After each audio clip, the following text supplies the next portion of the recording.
It's gonna happen to you. Don't even think it's not. You're gonna run up against some hard hunting conditions.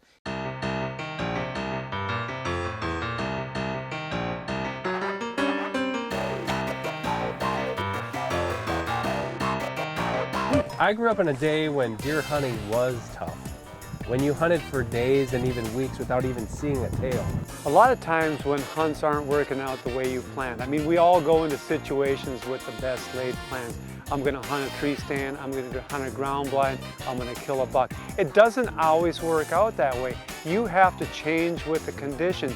You might have to change from a tree stand hunt to a spot and stalk hunt.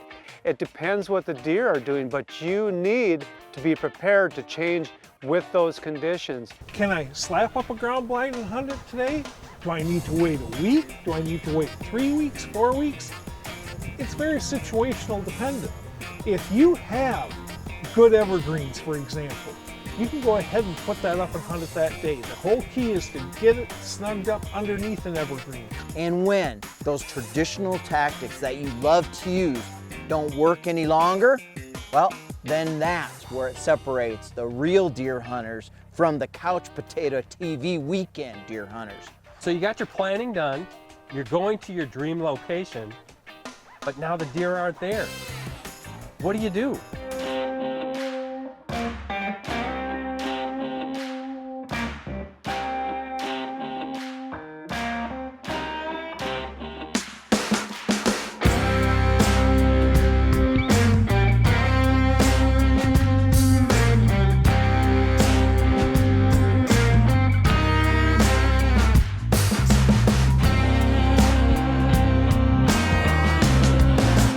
This is Land of Whitetail TV. Sitting all day long is a mental game. It takes a lot of gumption to sit in a tree stand all day long. Enjoy the experience, first of all. Enjoy the misery that comes with not seeing deer, that comes with freezing in a tree stand, that comes with things not going your way.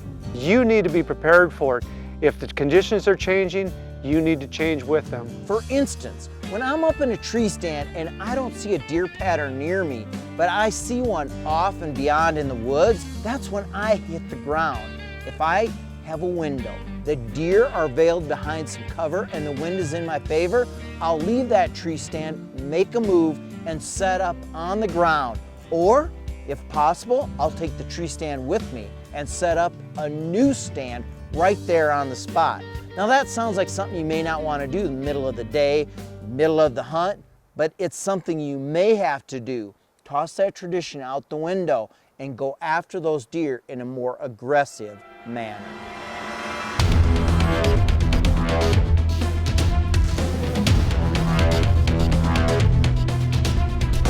A deer on the move that doesn't know you're after him, you gotta cut him off at the pass. You gotta see how you can get in front of him without him seeing you first. The more pressure they feel, the smaller their safe area becomes, the less they're gonna move.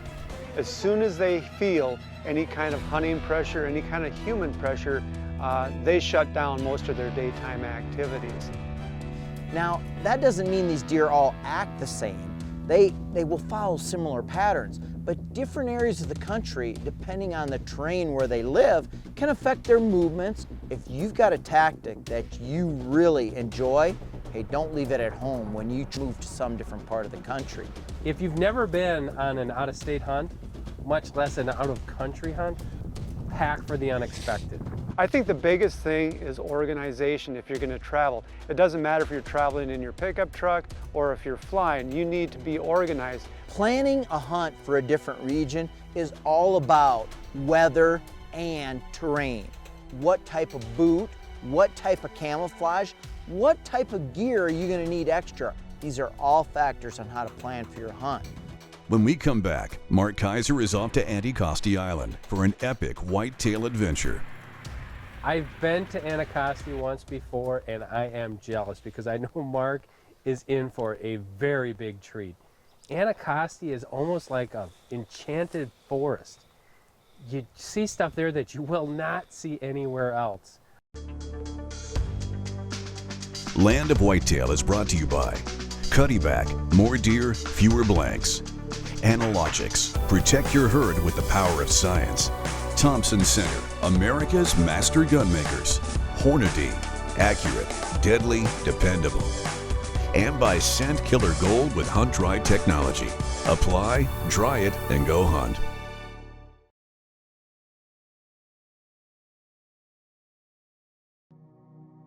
In the mouth of the St. Lawrence Seaway, off the coast of Quebec, lies an island that is basically a deer hunter's nirvana. I've never hunted the island, but I've had several friends who have, and it's just one of those exotic locations that as a deer hunter you want to experience Anacostia. It's unbelievable what you're going to encounter here. Deer hunting like you've never seen it. Even though this island has only about 200 residents, the deer number is in excess of 150,000.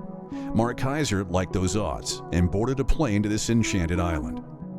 Anacostia Island. It's in Quebec. It's been on my bucket list. It's a place I've wanted to go hunt. I finally got an invitation, and with that in mind, December was the calendar date.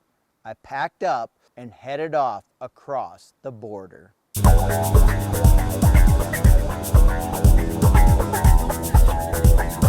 Welcome to the island. Hey, Mark. Nice to meet you, Mark. Of course, the best time to hunt on Anacostia is November, is the rut time. And December is pretty good too, because we have something special on the island. These whitetails, like western big game, migrate. Now where are they going? They're moving to the coast. The deer love to stay on the coast. And the reason is simple. Coastlines are more temperate, and they actually will eat the seaweed that washes up on shore as part of their nutritional value for the winter. When we don't have snow, they don't migrate. They wait until January to migrate, go to the ocean. When we arrived at Anacostia Island, the weather, well, it wasn't exactly what we hoped for. December weather should be frightening. It should be snow, it should be blustery, and all of those conditions add up to a deer migration. When we got there was snow on the ground, but it was disappearing fast. Rain was coming down and the snow was melting.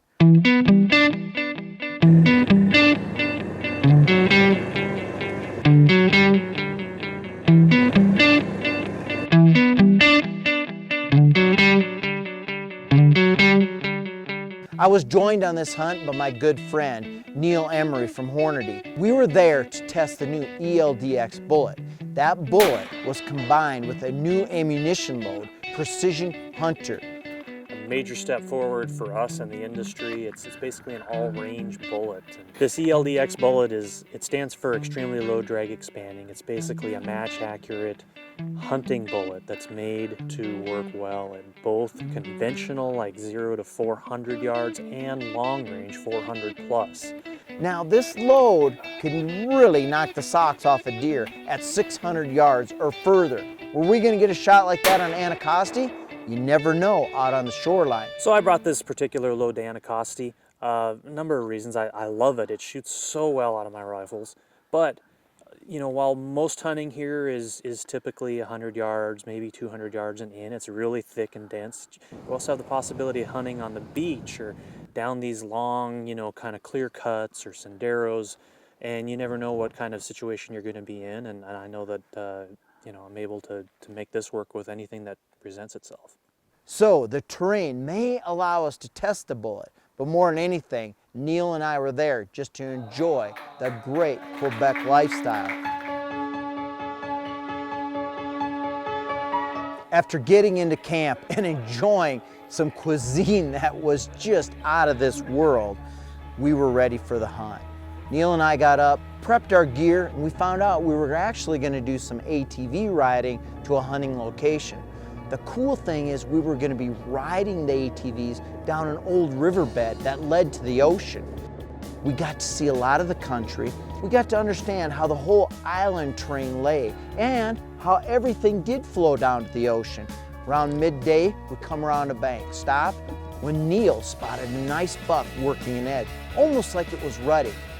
Our guide Larry said he had a blind actually set up to watch that particular edge. So he took Neil down there, put them in place, and we took the ATVs and headed further down the river to take a look at the ocean and see what we could find.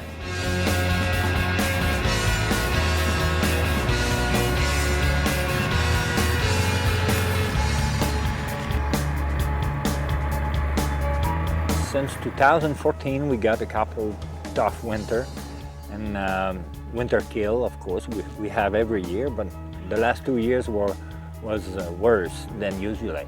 For 2015, we had to go deep in wood to find them and to hunt better, to be more patient.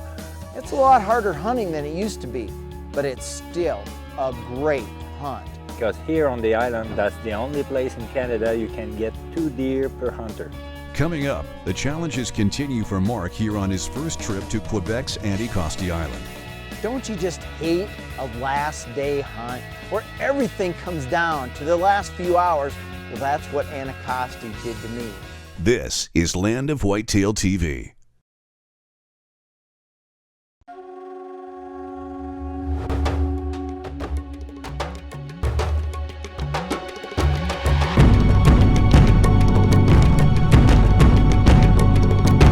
Today's whitetail management, food plots are the craze. I mean, you can find all kinds of seed varieties, implements to plant your food plot, you name it.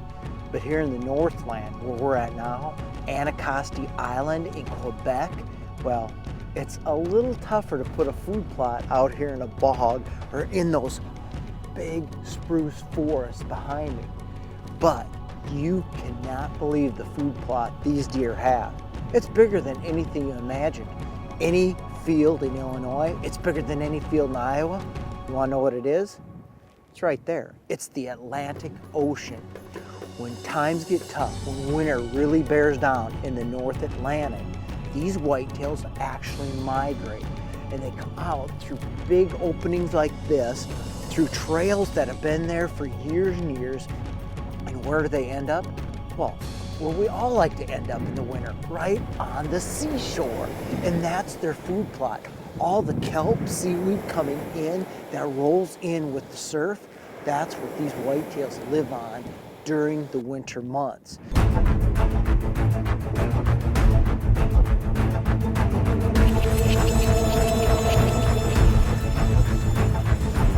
Whitetails, well, they're creatures of the edge, and you've heard me talk about it and other real whitetail experts. Well, on Anticosti, like many north wood settings, finding the right edge can be difficult. Got tons and tons, miles and miles of big pine, spruce forests. Where are the edges? Well, I'm standing on one right here. This freshwater river that runs out to the Atlantic Ocean is a major edge that whitetails like to come out on and work. And there are some swampy areas along this edge that they really like to hang out on. Now, we're not getting the weather, so they're not migrating. So we are inside, in the interior, hunting edges like this river, hunting edges like swamps, and hopefully we're gonna even move to some clear cuts where they've done some timber, some big logging operations, and created edges on those locations as well. We're looking for edges, we're looking for whitetails. That's the key to this hunt, because the migration is likely not gonna happen in this window of time. Don't you just hate a last day hunt where everything comes down to the last few hours and you have to pack and get ready for your flight home and all that? Well, that's what Anticosti did to me. The last morning, Larry put me in a blind that looked actually down an old logging road. And it's legal to shoot down roads in Anticosti. What he wanted me to do was watch a low spot, a ravine where the deer would come out of some thick timber, cross the road, give me a chance to shoot, and head into some more timber. There was a weather front coming in though, and that was key to this entire last day.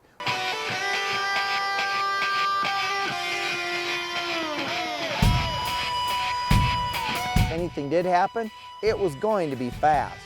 And boy, did it happen fast.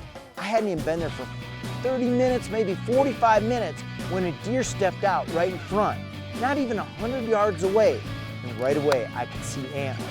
Well, I didn't do any field judging. If I saw antlers, I was going to get my Anacostia buck, my bucket list buck. He looked right at me.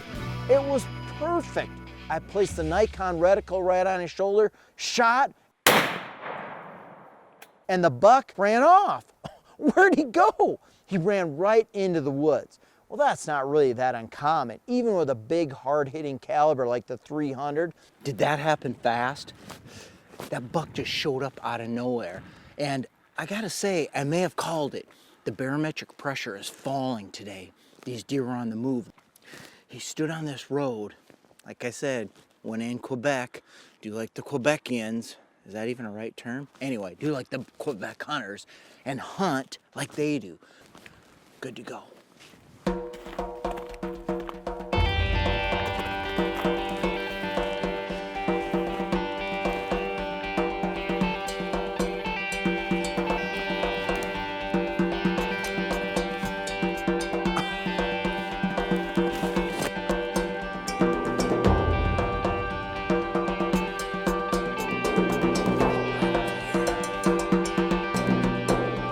Right there.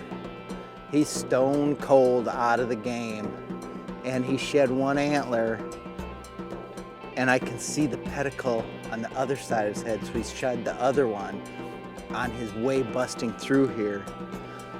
That is a first for Kaiser. Let's go up and see what he is. Well, I guess we don't have to. I already know what he is. Here's the other antler right here.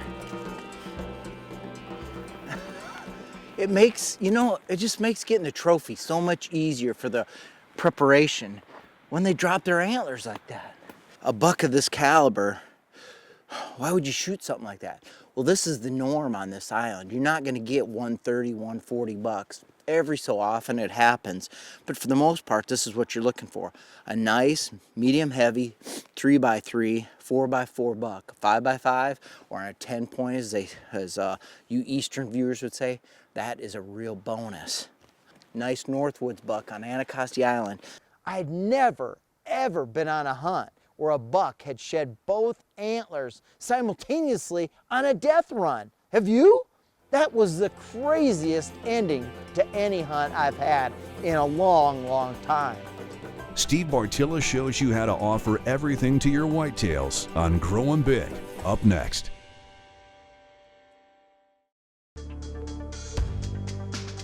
Land of Whitetail is brought to you by Cuddyback, more deer, fewer blanks. Analogics, protect your herd with the power of science. Thompson Center, America's master gun makers. Hornady, accurate, deadly, dependable. And by Scent Killer Gold with Hunt Dry technology. Apply, dry it, and go hunt.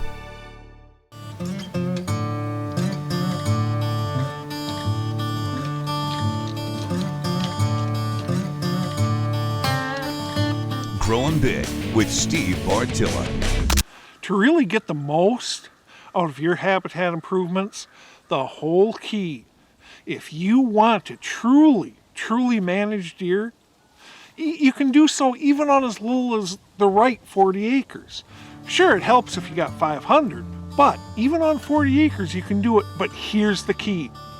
Offer the deer absolutely everything they want and need, better than they can get over on the neighbors, and they're going to spend a disproportionate amount of time on your property.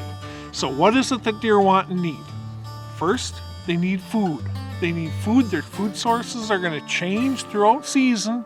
You need to offer them the best food they can get.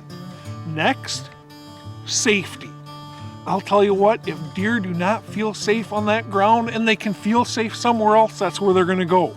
They would be willing to go ahead and completely disregard that food in an area that they feel unsafe in to move to an area that they feel safe and have lower quality food. That's a big advantage to us managing, is we can set these things up so that the minimum amount of pressure is felt by these deer, so you can trick them. You can actually hunt the property hard and trick them into feeling safe on that ground. Next, water. Offer them the best water sources that they can get in the area. That doesn't mean some crystal clear trout stream. What that means is a muddy little puddle that mud is adding minerals into that water. The deer are going to hit it. So we've got food, we've got safety, we got water, next we've got comfort. That comfort is determined by offering them thermal cover. Offering them thermal cover in the summer for shade, offering them thermal cover in the winter for heat retention. Then, minimizing social pressure. How do you minimize social pressure? You do so by dividing up the property. If you've got a 100-acre property, do not put in one primary food source, one primary bedding area. Instead, put in 4. By doing that, you can get one doe group and one mature buck to bed over here and feed over there. You can get another doe group and another mature buck to bed and feed over here. You can get another to bed and feed there and another pair to feed over here. Don't try to cram them all into the same spot. That social pressure is very, very hard on these animals. By dividing things up, you're better off. Lastly, breeding opportunities. You follow what we just got done describing, and there are going to be does there. There's going to be a lot. When it comes to doe harvest, harvest those does that are jumping the fence. Those does that are jumping the fence, bedding on the neighbors, feeding on yours, they're working against our goals.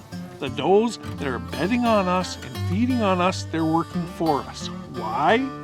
Because Mr. Big can run all around our property because the does aren't leaving in order to find breeding opportunities. You offer deer absolutely everything they want and need better than they can get from the neighbors. You're going to get them to spend a disproportionate amount of time on your property, and that enables you to manage them.